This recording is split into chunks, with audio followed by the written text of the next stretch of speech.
Но може да спреш да издишаш лепилото, защото ме реши. Добре, ще сляза долу, за да си го довърша. Аз съм най-добрите макаши. Вярно ли сте скачали от 8-ми етаж? Да.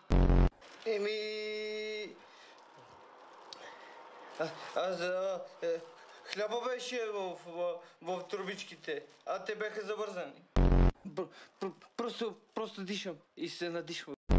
Я вижте колко много лепило тук сте купили. Откъде пари за това лепило? Само 3.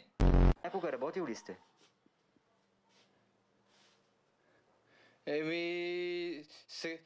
Сега в момента какво правя ли? Ти искаш ли? Колко години сте? Това поне знаете ли?